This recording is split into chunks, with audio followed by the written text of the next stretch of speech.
सुनेत्रा पवारांनी पंतप्रधान नरेंद्र मोदी यांची भेट घेतलेली आहे। संसदेतल्या कार्यालयामध्ये त्यांची ही भेट झाली आहे। यावेळी पार्थ पवार, प्रफुल्ल पटेल, सुनील तटकरे ही सुनेत्रा पवार यांच्यासोबत होते।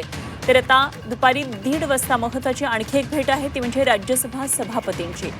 तर दिल्लीमध्ये सध्या सुनेत्रा पवार या उपमुख्यमंत्री पदाची शपथ घेतल्यानंतर पहिल्यांदाच केलेले आहेत, त्यामुळे दिल्लीमधल्या या महत्त्वाच्या भेटीगाठी सध्या सुरू आहेत आणि या भेटीगाठींमध्ये काही राजकीय घडामोडी सुद्धा घडतात का हे पाहणं अत्यंत गरजेचं ठरणार आहे। राष्ट्रवादीच्या दृष्टीनं ही महत्त्वाची भेट आहे।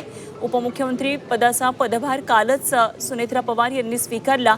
अजित पवार यांचं अकाली निधन झाल्यानंतर उपमुख्यमंत्री पदाची धुरा सुनेत्रा पवार यांच्याकडे आली आहे आणि त्यानंतर सगळी औपचारिकता काल पूर्ण झाली। आज दिल्लीचा हा दौरा अत्यंत महत्त्वाचा आहे आणि काही वेळापूर्वीच पंतप्रधान नरेंद्र मोदी यांची त्यांनी भेट घेतली असल्याचं कळतं आहे।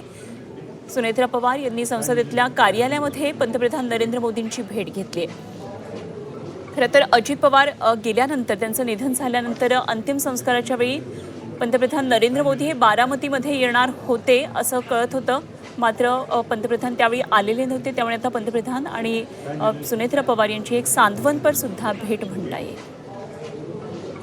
तर या संदर्भात खासदार संजय राऊत काय नेमके म्हणाले एकदा पाहूया। मी काय सांगणार, त्यांचा पक्ष आहे, सत्तेतला पक्ष आहे, उपमुख्यमंत्री आहेत त्या महाराष्ट्राच्या, त्याच्यामुळे हे विषय त्यांच्या पक्षांतर्गत आहेत। त्यांना जर कोणी भेटायला गेलं नसेल याचा अर्थ पक्षामध्ये सर्व काही ठीक नाही, एवढंच मी सांगू शकतो।